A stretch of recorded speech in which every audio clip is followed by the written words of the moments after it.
Kalau kamu bisa sembuhkan ayahku, aku rela jadi istrimu.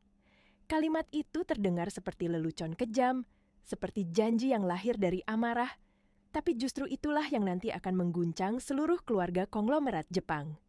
Dan bayangkan, semua itu bermula dari seorang pemuda TKI yang datang dengan perut kosong, tubuh menggigil, dan hanya membawa tekad serta selembar surat lamaran yang ditulis dengan tangan gemetar. Sebelum kita masuk ke kisahnya, aku minta kamu bantu aku dulu ya. Klik like, subscribe, dan tulis di komentar kamu nonton dari daerah mana. Doaku, semoga rezekimu dilapangkan, urusanmu dimudahkan, dan hatimu selalu dikuatkan. Karena cerita ini bukan cuma soal cinta, tapi soal harga diri, luka, dan kesempatan yang sering ditutup rapat oleh orang-orang yang merasa paling berhak. Pagi itu, angin musim dingin menyapu pelataran Hanggar Narita Selatan. Bau besi, oli, dan bahan bakar jet bercampur dengan udara yang menggigit sampai tulang. Di antara para karyawan berseragam rapi yang berjalan cepat, ada satu sosok yang tampak seperti salah tempat. Seorang pria muda berdiri terpaku, wajahnya letih, bibirnya pucat, sepatu robeknya basah oleh embun. Namanya Bayu, usianya 27 tahun. Bayu berasal dari sebuah desa kecil di Jawa Tengah. Tubuhnya kurus, kulitnya gosong karena kerja kasar, dan tangan kirinya menyimpan bekas luka terbakar dari bengkel kampung yang dulu jadi satu-satunya tempat ia bisa bertahan hidup. Tapi yang paling mencolok bukan tubuh lusuhnya. Yang paling mencolok adalah sorot matanya. Ada tekad yang keras, lebih keras dari baja manapun yang berdiri di hanggar itu. Ia memeluk map plastik lusuh seperti memeluk hidupnya sendiri. Di dalam map itu ada surat lamaran kerja. Sederhana, tulisan tangan, berbahasa Jepang, yang ia pelajari sendiri dari buku bekas dan video daring selama berbulan-bulan. Hari ini, ia memberanikan diri datang ke perusahaan jet terbesar di Tokyo, Takayama Private Aviation.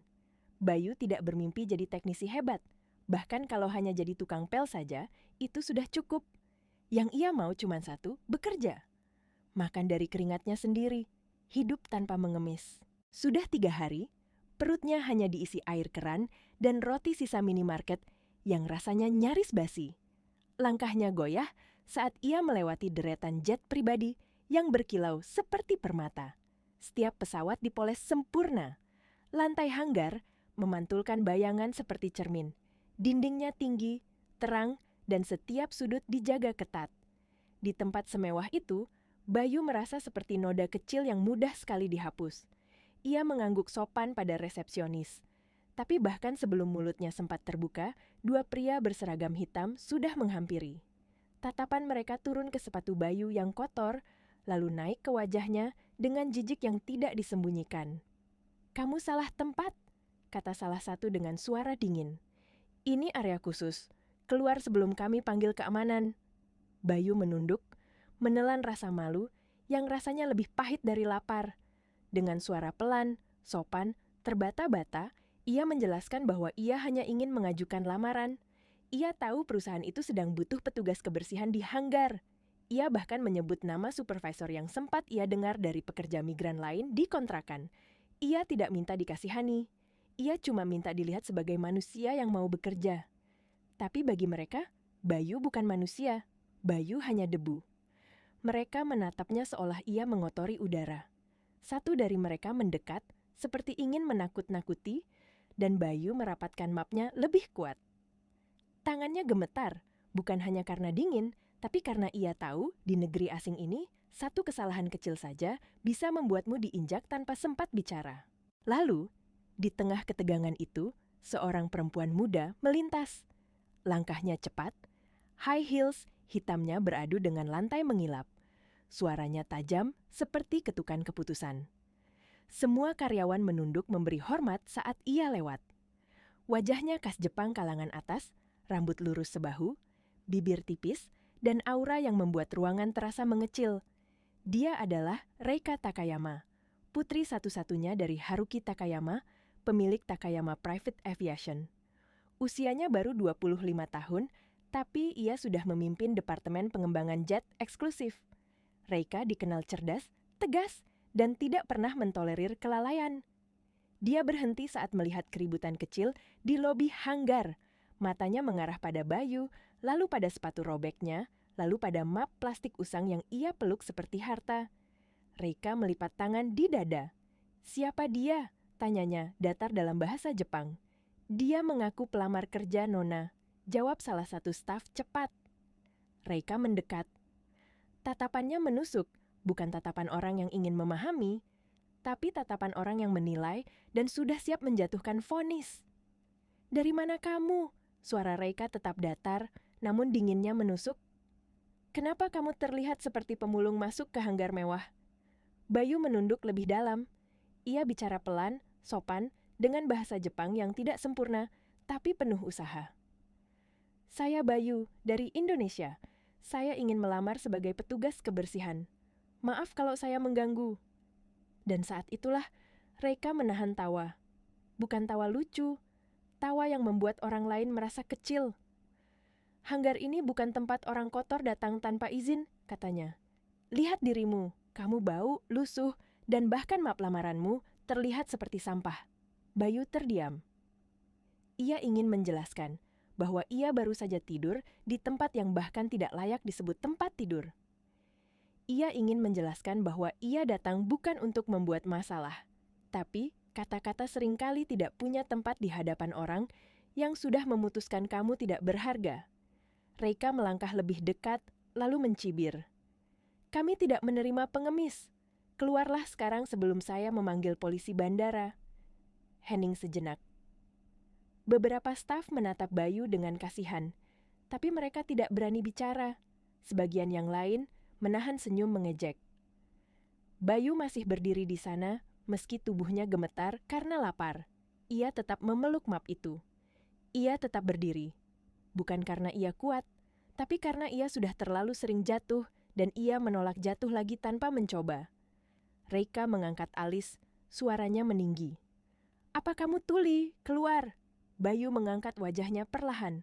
Matanya pucat, tapi ada nyala yang aneh, nyala orang yang sudah tidak punya apa-apa selain harga diri terakhirnya. Ia bicara pelan, tapi tegas. "Maaf, saya tidak bermaksud mengemis. Saya hanya ingin bekerja. Kalau diberi kesempatan, saya akan buktikan." Reika tertawa pendek, seperti mendengar sesuatu yang memalukan. "Buktikan apa? Kamu bahkan nyaris pingsan. Orang seperti kamu cuma merusak pemandangan." Langit di luar mulai mendung. Angin menerpa map di tangan Bayu sampai hampir terlepas. Dan saat seorang satpam mendorong pundaknya untuk menyuruhnya pergi, Bayu masih tidak bergerak. Ia bertahan, menahan lapar, menahan dingin, menahan hinaan, seolah kalau ia melangkah mundur sekarang, seluruh hidupnya akan ikut runtuh. Reika berbalik, suaranya dingin tanpa sedikit pun ragu. Lempar dia keluar, dan begitulah tubuh kurus itu akhirnya dihempaskan keluar gerbang. Map plastiknya jatuh ke tanah. Isinya berhamburan. Beberapa lembar kertas diterbangkan angin ke parit kecil. Bayu menunduk, lalu mengumpulkannya pelan satu persatu. Ia tidak marah-marah, ia tidak berteriak. Ia hanya menelan rasa sakit itu dalam diam, seperti orang yang sudah terlalu sering diperlakukan seperti bukan siapa-siapa. Di kejauhan, jet mewah bersiap untuk terbang. Bayu menatap langit, menggenggam mapnya lagi, dan matanya berkaca-kaca. Tapi di dalam dadanya ada sesuatu yang masih menyala. Ia belum akan pulang, ia belum menyerah, karena tanpa siapapun tahu, takdirnya baru saja akan dimulai. Bayu duduk di tepi trotoar yang dingin, punggungnya bersandar pada pagar besi yang memisahkan area hanggar dengan jalan umum. Napasnya terengah, bukan karena berlari, tapi karena dadanya terasa sesak oleh rasa malu dan lapar yang menumpuk menjadi satu. Di tangannya, map plastik lusuh itu masih ia genggam, meski ujungnya sudah sobek dan basah oleh embun. Kertas-kertas lamaran yang tadi berhamburan kini kembali rapi, tapi hatinya tidak. Di balik pagar, dunia yang baru saja menolaknya tetap berjalan tanpa peduli. Para karyawan berlalu lalang, jet pribadi didorong perlahan oleh kendaraan khusus. Suara mesin meraung seolah mengejek langkah kecil manusia sepertinya. Bayu menunduk, matanya menatap sepatunya yang robek. Ia tersenyum tipis, senyum orang yang sudah terlalu sering dikecewakan sampai lupa bagaimana rasanya berharap. Di kepalanya terlintas wajah ibunya di desa. Perempuan renta yang selalu berkata, "Kalau hidup menutup satu pintu, jangan langsung pergi. Mungkin ada jendela kecil yang terbuka di sudut yang tidak kamu lihat." Kalimat itu yang membuat Bayu tetap duduk di sana, meski akalnya berkata untuk menyerah dan mencari tempat berteduh lain. Tanpa ia sadari, beberapa meter dari tempatnya duduk, sebuah mobil hitam panjang berhenti. Pintu belakang terbuka pelan. Dua pria paruh baya turun lebih dulu. Wajah mereka tegang, langkah mereka cepat. Lalu, seorang pria tua muncul dari dalam mobil dengan bantuan tongkat. Rambutnya memutih, wajahnya pucat, dan napasnya terdengar berat. Itulah Haruki Takayama, sosok yang namanya terpampang besar di gedung hanggar itu. Haruki tidak terlihat seperti raja bisnis yang ditakuti banyak orang. Tubuhnya sedikit membungkuk, matanya sayu, dan tangannya gemetar halus saat ia melangkah. Setiap langkah seolah menuntut usaha yang besar. Penyakit misterius yang menyerangnya beberapa bulan terakhir membuatnya lemah. Para dokter terbaik Jepang sudah angkat tangan. Mereka hanya menyarankan perawatan untuk memperpanjang usia, bukan menyembuhkan. Hari itu, Haruki datang ke hanggar bukan untuk bisnis, melainkan untuk menenangkan diri. Dokter menyarankannya melihat pesawat-pesawat kesayangannya. Mungkin itu bisa mengurangi stres. Reika sendiri yang memintanya datang. Ia yakin ayahnya hanya perlu istirahat dan disiplin minum obat. Saat Haruki melangkah perlahan, pandangannya tertuju pada seorang pemuda kurus yang duduk terdiam di balik pagar. Bayu tidak mengemis, tidak juga berteriak minta tolong. Ia hanya duduk, memandangi tanah, seolah dunia sudah berhenti berputar. Haruki berhenti. "Siapa anak itu?" tanyanya pelan. Salah satu asistennya menoleh cepat. "Seorang pengganggu, Tuan. Pelamar kerja ilegal. Sudah diusir oleh Nona Reika." Haruki mengernyit. Ia menatap Bayu lebih lama. Ada sesuatu yang mengusik hatinya. Bukan rasa kasihan semata, tapi perasaan aneh yang sulit dijelaskan. Ia melihat sorot mata itu. Sorot mata orang yang lapar, tapi tidak menyerah. Sorot mata yang mengingatkannya pada dirinya sendiri puluhan tahun lalu, saat ia masih anak desa yang datang ke Tokyo dengan mimpi dan saku kosong. "Panggil dia," kata Haruki tiba-tiba. Asisten itu terkejut. "Tuan, panggil dia ke sini," ulang Haruki. Suaranya tetap lemah tapi tegas. Bayu terkejut saat seorang staf memanggilnya. Ia berdiri terburu-buru, hampir terjatuh karena kakinya kaku. Dengan ragu, ia mendekat ke arah pria tua itu. Ia menunduk dalam-dalam, tidak berani menatap wajah Haruki. "Kamu siapa?" tanya Haruki lembut, sangat berbeda dari suara Reika sebelumnya. "Saya Bayu, Tuan," jawabnya pelan. "Dari Indonesia." "Kamu datang ke sini untuk apa?" "Melamar kerja," Bayu menjawab jujur. "Apa saja, saya mau bekerja." Haruki mengangguk pelan, napasnya terdengar berat. "Sudah makan?" Pertanyaan sederhana itu membuat tenggorokan Bayu tercekat. Ia ragu sejenak, lalu menjawab jujur. "Belum, Tuan. Sudah beberapa hari." Beberapa asisten saling pandang. Haruki menarik napas panjang, dadanya naik turun pelan. Ia memejamkan mata sejenak, seolah merasakan sakit yang bukan hanya di tubuhnya, tapi juga di hatinya. "Bawa dia masuk," katanya akhirnya. "Berikan dia makanan. Setelah itu, aku ingin bicara dengannya." Perintah itu membuat suasana kaku. Tak ada yang berani membantah. Bayu sendiri hampir tidak percaya. Langkahnya goyah saat ia mengikuti staf masuk kembali ke area hanggar yang tadi mengusirnya. Bau makanan dari kantin kecil membuat perutnya perih. Tangannya gemetar saat menerima semangkuk sup hangat dan nasi. Ia makan pelan, sangat pelan, seperti takut makanan itu akan direnggut lagi. Haruki duduk tidak jauh darinya, memperhatikan dalam diam. Setiap sendok yang masuk ke mulut Bayu, seperti menorehkan sesuatu di hati pria tua itu. Setelah Bayu selesai makan, Haruki memanggilnya mendekat. "Kamu punya keahlian apa?" Bayu terdiam sejenak, lalu menjawab jujur. Ia bercerita tentang bengkel kecil di desanya, tentang mesin-mesin tua yang sering rusak, tentang bagaimana ia belajar memperbaiki apapun dengan alat seadanya. Ia tidak membesar-besarkan. Ia hanya menceritakan hidupnya apa adanya. Haruki mendengarkan tanpa menyela. Matanya berkaca-kaca tipis. "Kalau aku beri kamu satu kesempatan kecil," katanya pelan, "apa yang akan kamu lakukan?" Bayu menatap lantai, lalu mengangkat wajahnya dengan mata yang basah. "Saya akan bekerja sekeras yang saya bisa, Tuan. Saya tidak punya apa-apa selain kemauan." Haruki tersenyum tipis, senyum yang lelah tapi hangat. Namun, sebelum ia sempat berkata lebih jauh, suara langkah cepat terdengar dari arah hanggar utama.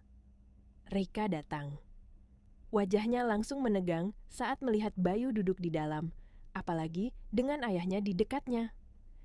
"Ayah," katanya dengan nada tak senang, "kenapa orang ini masih di sini?" Haruki menatap putrinya lama, tatapan yang jarang Reika lihat.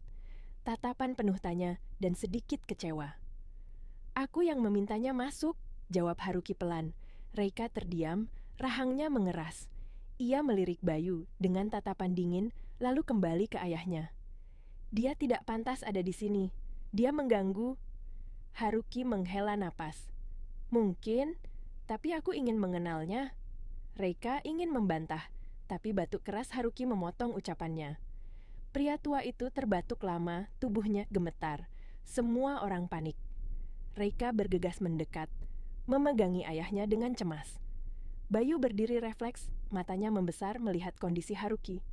Ia merasakan sesuatu yang aneh, sesuatu yang tidak bisa ia jelaskan, tapi sangat jelas di hatinya. Penyakit itu bukan penyakit biasa. Dan tanpa siapapun duga, di kepala Bayu sebuah kemungkinan mulai terbentuk. Sebuah jalan yang sangat berbahaya, tapi mungkin satu-satunya. Batuk Haruki akhirnya mereda. Tapi wajahnya semakin pucat. Nafasnya tersengal, seolah setiap tarikan udara adalah perjuangan. Reika menggenggam tangan ayahnya erat. Wajahnya yang tadi dingin kini dipenuhi kecemasan yang tak bisa disembunyikan. Beberapa staf segera memanggil dokter perusahaan. Suasana hanggar yang biasanya rapi berubah menjadi tegang dan sunyi. Bayu berdiri agak jauh, tapi matanya tidak lepas dari Haruki.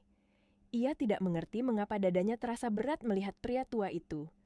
Ia bukan siapa-siapa, bukan keluarga, bahkan bukan karyawan, tapi ada sesuatu dalam kondisi Haruki yang terasa familiar. Batuk kering yang dalam, warna kulit yang pucat kekuningan, cara dada itu naik turun tidak seimbang. Bayu pernah melihat hal serupa bertahun-tahun lalu di desanya. Ibunya pernah sakit seperti itu. Dokter datang tergesa memeriksa Haruki dengan alat sederhana. Setelah beberapa menit, ia menggeleng pelan. Kondisinya stabil, tapi tetap harus istirahat total. Jangan terlalu banyak bergerak, Pak Takayama. Reika mengangguk cepat, menahan napas lega setengah mati. "Ayah harus kembali ke rumah sekarang." Haruki mengangguk lemah. Saat hendak dibantu berdiri, tubuhnya kembali goyah. Seketika Bayu maju satu langkah tanpa berpikir. Ia menahan lengan Haruki dengan refleks, menopang tubuhnya agar tidak jatuh. Semua orang terkejut. "Jangan sentuh ayahku!" Reika membentak, menarik Haruki menjauh dari Bayu. Tatapannya menusuk, penuh amarah dan jijik. "Kamu pikir kamu siapa berani menyentuh beliau?" Bayu mundur cepat, menunduk dalam-dalam. "Maaf, Nona, refleks saja." Haruki menoleh ke Bayu. Matanya menyipit sejenak. Bukan marah, justru penasaran. "Kamu tadi melihat apa?" tanyanya pelan. Reika langsung menyela. "Ayah, jangan dengarkan dia. Dia tidak tahu apa-apa." Tapi Haruki mengangkat tangan, memberi isyarat agar Reika diam. "Jawab aku," katanya lembut ke Bayu. Bayu ragu. Kata-kata itu berputar-putar di kepalanya. Ia tahu posisinya. Satu kalimat salah bisa membuatnya diusir selamanya. Tapi, jika ia diam, ia merasa bersalah pada hatinya sendiri.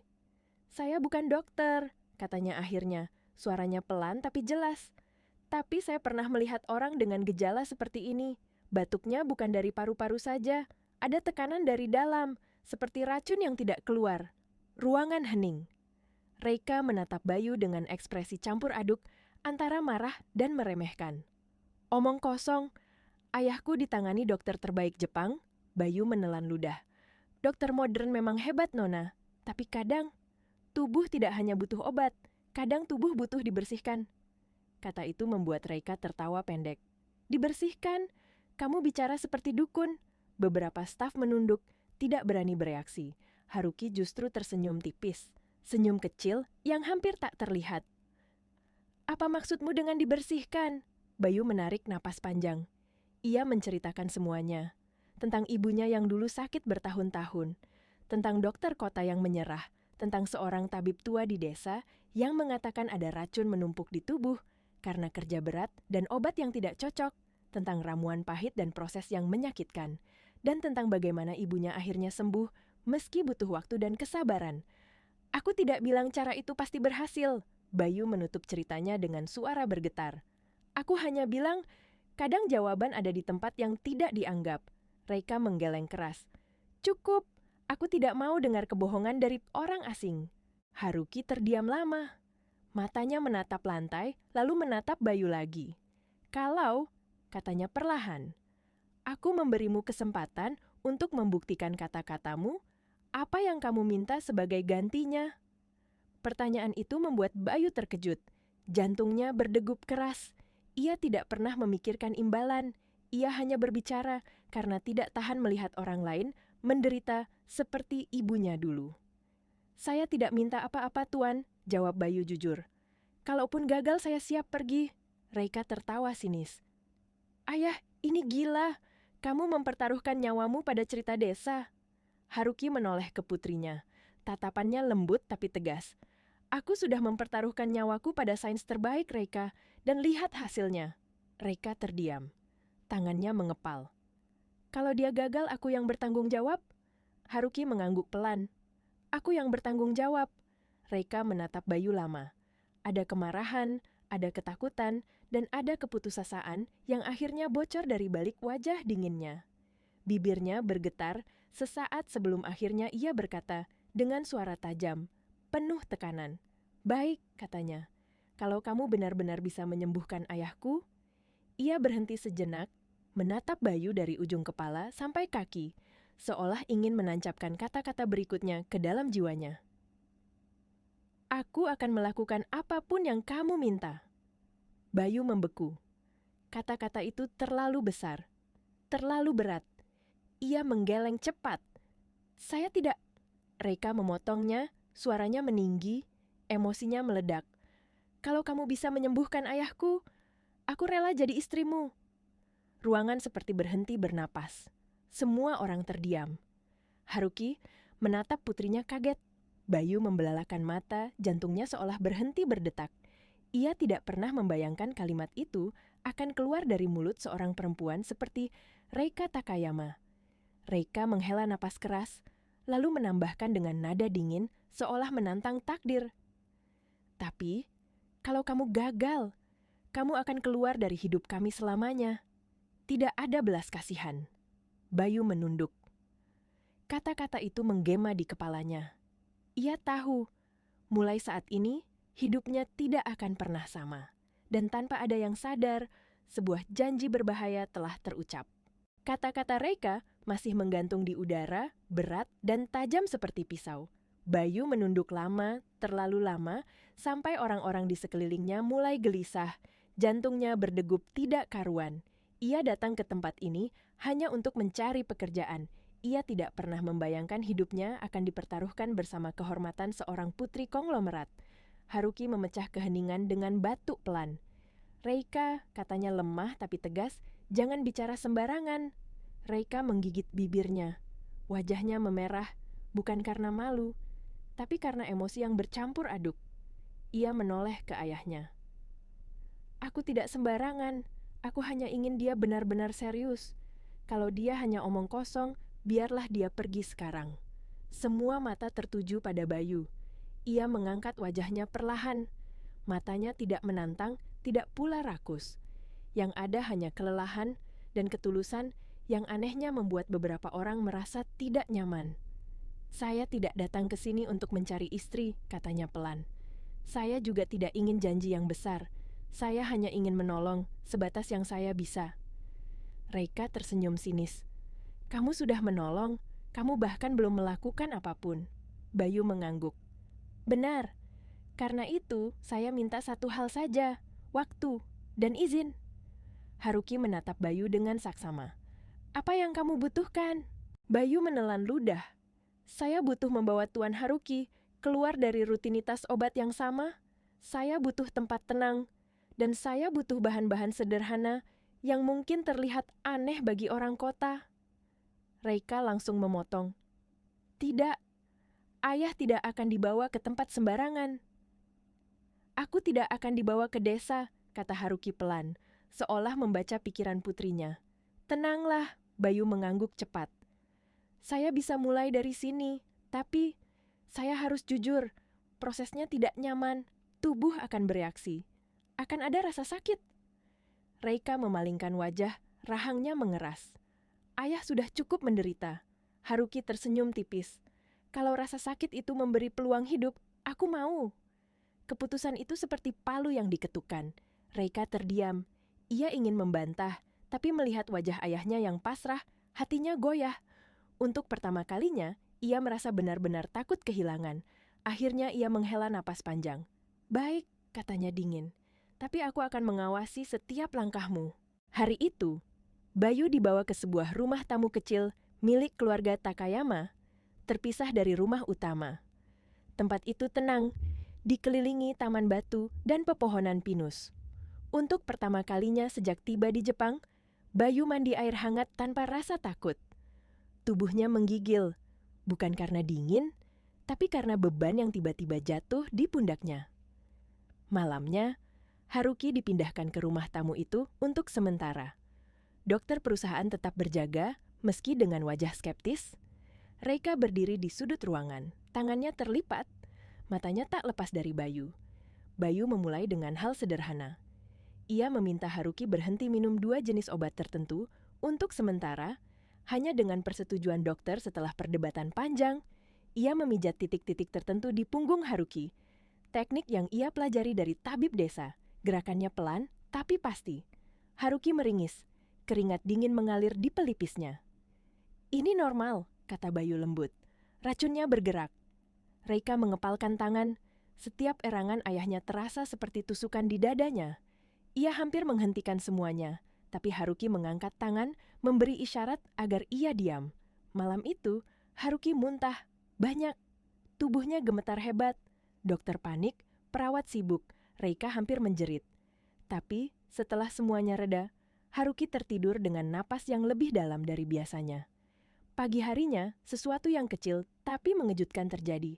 Haruki bangun tanpa batuk panjang yang biasanya menyiksanya setiap pagi. Suaranya masih lemah, tapi lebih jernih. Reika berdiri terpaku di depan pintu. Ia tidak ingin berharap, tapi hatinya berdegup lebih cepat.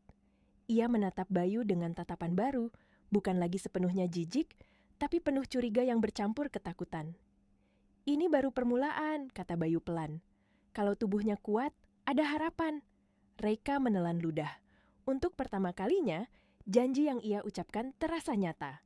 Dan untuk pertama kalinya juga, ia bertanya-tanya. Siapa sebenarnya pria lusuh yang berdiri di hadapannya ini? Hari-hari berikutnya berjalan lambat, seperti waktu yang sengaja menahan napas. Setiap pagi, Reika datang ke rumah tamu itu dengan wajah dingin, membawa daftar panjang jadwal dan laporan medis. Tapi semakin hari, daftar itu mulai berubah. Angka-angka yang biasanya tidak pernah membaik kini bergerak sedikit demi sedikit ke arah yang lebih baik. Tekanan darah ayahnya lebih stabil. Batuknya berkurang.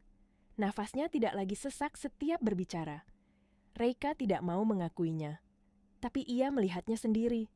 Setiap sore, Haruki bisa duduk lebih lama di taman batu, menikmati udara, tanpa harus berhenti karena lelah.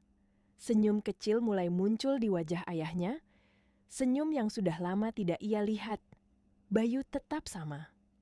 Bangun paling pagi, menyiapkan ramuan pahit yang baunya menyengat, memijat Haruki dengan tangan yang penuh luka, dan selalu berbicara pelan, seolah takut suaranya bisa melukai. Ia tidak pernah meminta apapun. Bahkan ketika Reika menawarkan pakaian baru, ia menolak dengan sopan dan hanya menerima 1 set baju sederhana.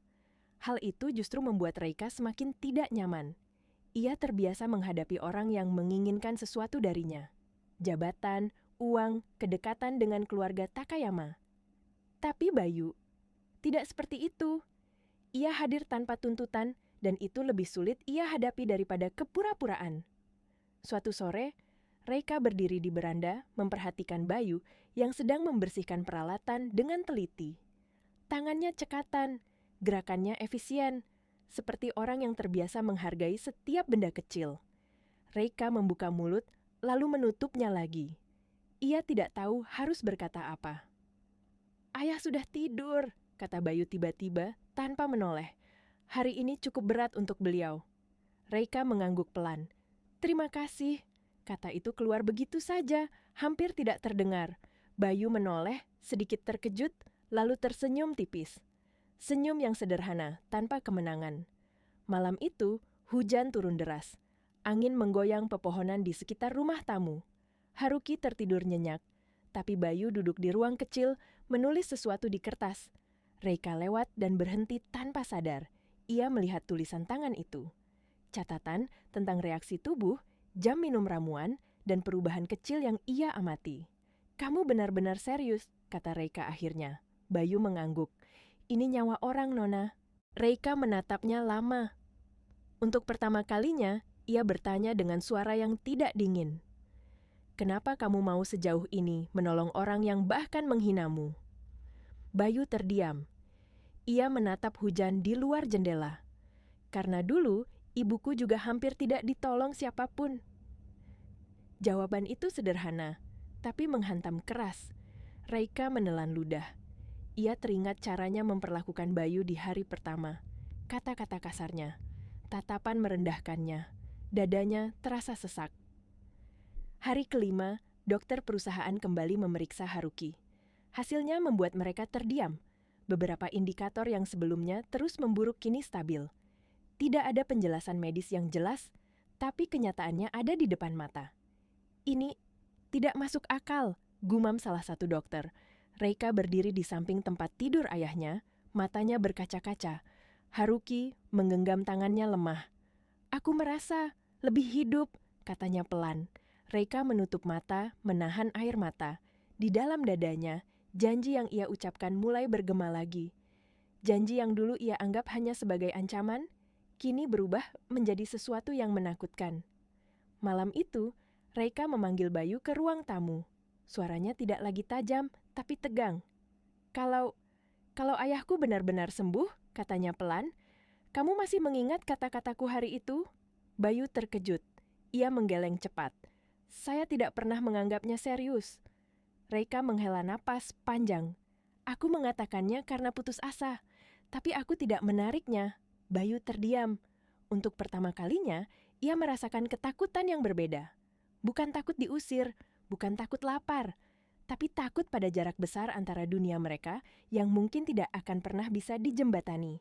Di kejauhan, petir menyambar, menerangi wajah Reika yang pucat dan gelisah. Dan di saat yang sama, Haruki tertidur dengan napas yang semakin stabil, seolah tubuhnya perlahan menemukan jalannya kembali. Pagi itu datang dengan sinar matahari yang lembut, menembus dedaunan pinus di sekitar rumah tamu. Udara terasa lebih ringan, seolah alam pun ikut bernapas lega. Bayu sudah terjaga sejak subuh, duduk di teras sambil menyiapkan ramuan terakhir. Tangannya bergerak pelan, penuh kehati-hatian, karena ia tahu fase ini adalah yang paling menentukan. Di dalam kamar, Haruki terbangun tanpa bantuan. Ia duduk sendiri di tepi ranjang, sesuatu yang tidak ia lakukan berbulan-bulan. Ketika Reika masuk, langkahnya terhenti. Ia menatap ayahnya dengan mata membesar, hampir tidak percaya. "Ayah!" Suaranya bergetar. Haruki menoleh dan tersenyum. Senyum penuh tenaga yang sudah lama hilang. "Aku ingin berjalan sebentar." Reika bergegas mendekat, menahan lengannya. "Jangan memaksakan diri." "Tidak," kata Haruki lembut. "Aku merasa kuat."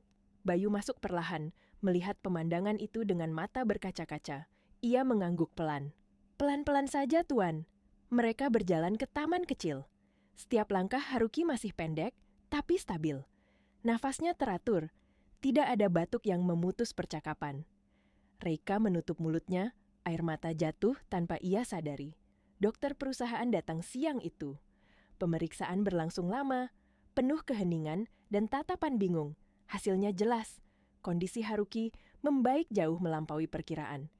Tidak sembuh sepenuhnya, tapi cukup untuk memberi harapan nyata. Ini seperti keajaiban kecil, kata salah satu dokter akhirnya. Reika duduk lemas di kursi. Dadanya sesak oleh campuran lega dan takut. Ia menoleh ke Bayu. Untuk pertama kalinya, ia menundukkan kepala. "Terima kasih," katanya lirih. Bayu terdiam. Ia tidak terbiasa menerima terima kasih dari orang seperti Reika. "Saya hanya melakukan yang saya bisa." Sore itu, Haruki memanggil Bayu dan Reika duduk bersama di ruang tamu. Wajahnya terlihat lebih segar, matanya lebih hidup. "Aku ingin kita bicara jujur," katanya. Reika menelan ludah. Bayu duduk dengan punggung lurus, tangan di atas lutut. "Kondisiku membaik karena Bayu," lanjut Haruki. "Dan aku tahu, janji sudah terucap." Reika memejamkan mata. Bayangan hari itu kembali menghantamnya. Kata-kata yang ia ucapkan dalam kemarahan kini menuntut tanggung jawab. "Ayah," katanya pelan, "aku..." Haruki mengangkat tangan. "Aku tidak memaksamu, tapi aku juga tidak ingin Bayu diperlakukan seperti alat." Ia menoleh ke Bayu. "Apa yang kamu inginkan sekarang?" Bayu terdiam lama. Jantungnya berdetak keras. "Saya ingin pulang ke Indonesia, Tuan. Ibu saya menunggu." Reika terkejut. "Kamu tidak mau apapun?" Bayu menggeleng. "Saya datang ke sini untuk bekerja, bukan untuk mengubah hidup orang lain dengan janji." Hening. Kata-kata itu menusuk Reika lebih dalam dari kemarahan apapun. Ia menyadari, selama ini, Bayu adalah satu-satunya orang yang tidak pernah mencoba mengambil sesuatu darinya. Haruki tersenyum hangat. "Kamu orang baik." Ia menoleh ke Reika. "Dan kamu, putriku, harus belajar dari ini." Malam itu, Reika duduk sendiri di taman. Ia menatap kolam kecil yang memantulkan cahaya lampu. Bayangan Bayu terlintas di pikirannya. Tatapan jujurnya, kerendahan hatinya, dan jarak besar yang memisahkan mereka. Untuk pertama kalinya, Reika merasa janji itu bukan lagi beban, tapi pertanyaan tentang dirinya sendiri. Dan tanpa ia sadari, di dalam dadanya, tumbuh perasaan yang tidak pernah ia rencanakan. Malam berlalu dengan sunyi yang panjang. Reika hampir tidak tidur.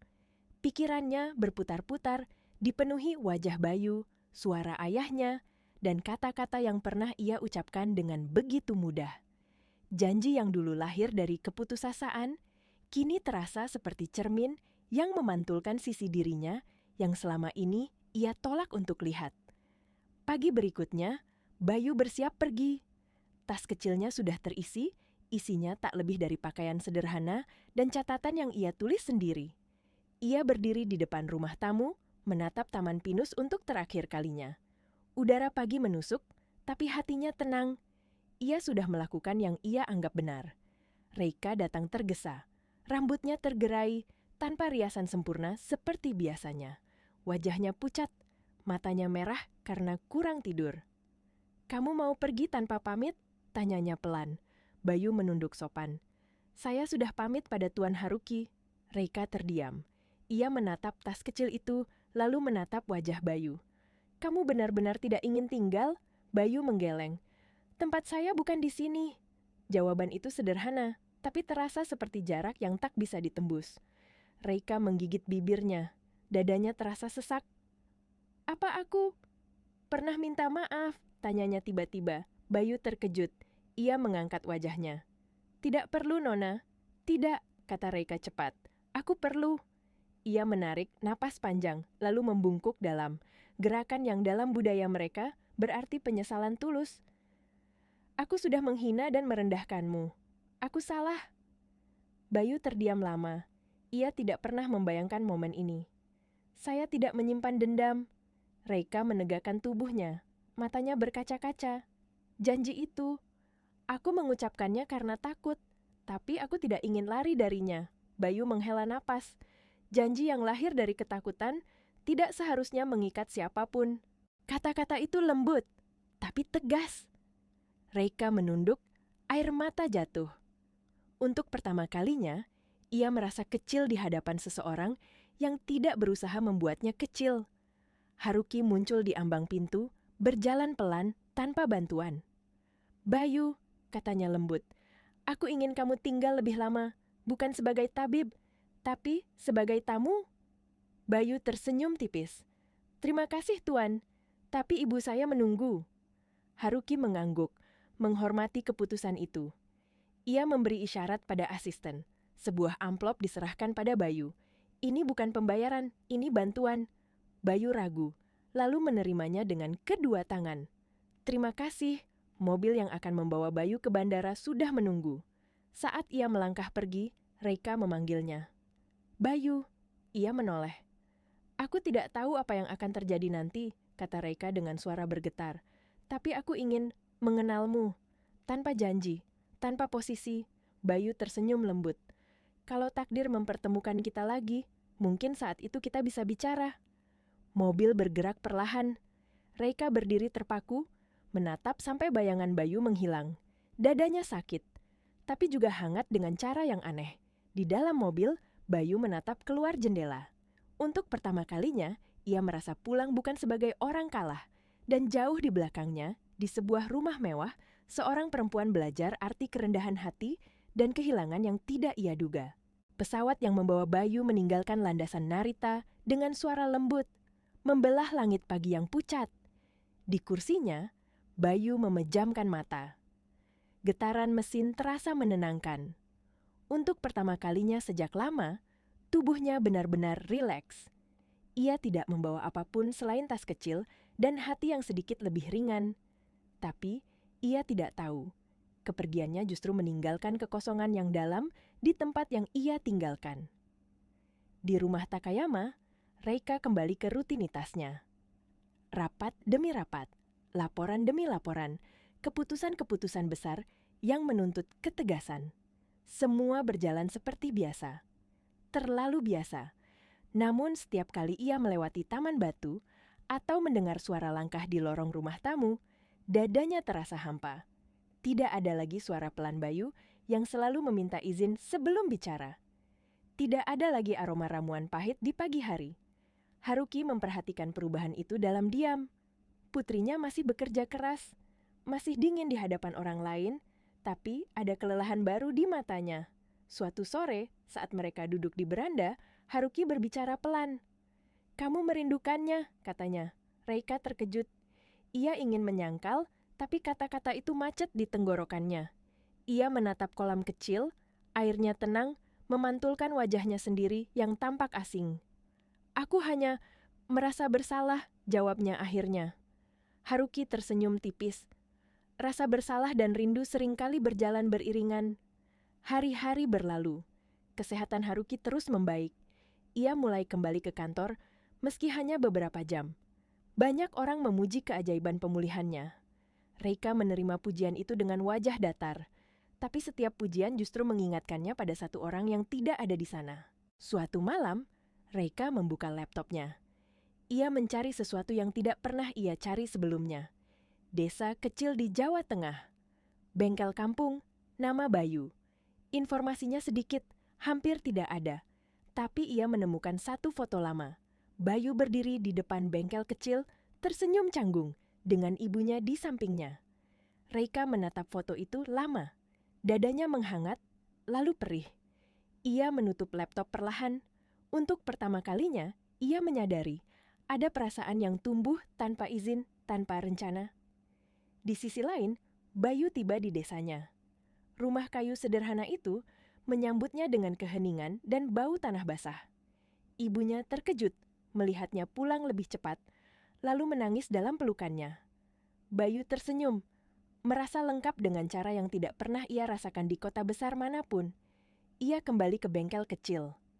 Mesin-mesin tua itu masih sama. Tangannya kembali kotor oleh oli, tapi hatinya tenang. Namun di malam hari, saat ia sendirian, bayangan seorang perempuan dengan tatapan dingin dan hati yang rapuh kadang muncul di pikirannya. Takdir seolah sengaja mempermainkan jarak. Suatu pagi, Bayu menerima panggilan tak dikenal, nomor internasional. Ia ragu, lalu menjawab. "Halo Bayu," suara itu terdengar pelan, sedikit bergetar. Ini besi Reika. Bayu terdiam. Jantungnya berdegup lebih cepat. Apa kabar, Nona? Ayahku baik, jawab Reika. Dan aku juga baik. Aku hanya ingin tahu, apakah kamu benar-benar bahagia di sana? Bayu menatap bengkel kecil di depannya. Ia tersenyum. Saya pulang. Itu sudah membuat saya bahagia. Hening sejenak di ujung sana. Lalu Reika berkata pelan, kalau suatu hari kamu kembali ke Jepang, bukan karena janji, bukan karena kewajiban, tapi karena pilihan. Aku ingin bertemu lagi. Bayu menutup mata.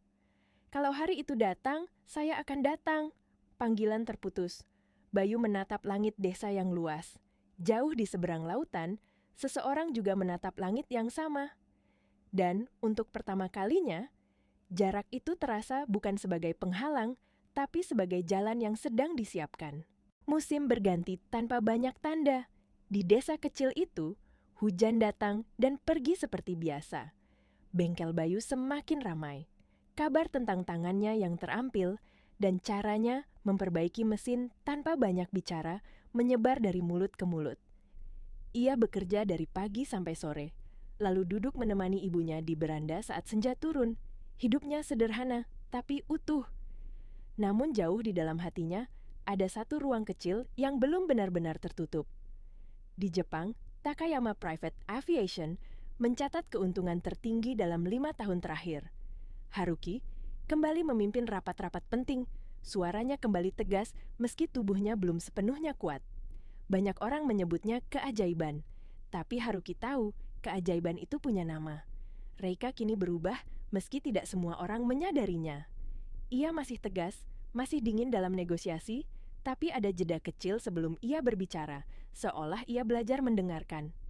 Ia lebih sering pulang lebih awal, duduk bersama ayahnya, dan terkadang menatap taman batu yang sunyi. Suatu malam, Haruki memanggil Reika ke ruang kerjanya. Lampu meja menyala redup, menerangi wajah pria tua itu yang tampak damai. Aku sudah lama memikirkan satu hal, katanya pelan. Reika duduk di depannya, gelisah tanpa alasan jelas. Tentang apa, ayah? Tentang janji, jawab Haruki. Dan tentang pilihan. Reika menunduk. Aku tahu, janji itu lahir dari kesombongan dan ketakutanku. Haruki tersenyum. Dan Bayu mengajarkanmu sesuatu tanpa meminta apapun. Reika mengangguk. Matanya berkaca-kaca. Aku ingin menemuinya. Bukan karena janji, tanya Haruki. Bukan, jawab Reika tegas. Karena aku ingin mengenalnya sebagai manusia, bukan sebagai penyelamat. Beberapa minggu kemudian, sebuah undangan resmi dikirim ke Desa Bayu. Bukan surat bisnis, bukan kontrak.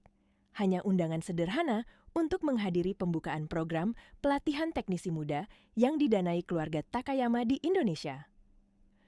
Bayu membaca surat itu berulang kali. Ibunya menatapnya dengan senyum lembut. Pergilah, katanya. Tidak semua pertemuan perlu ditolak.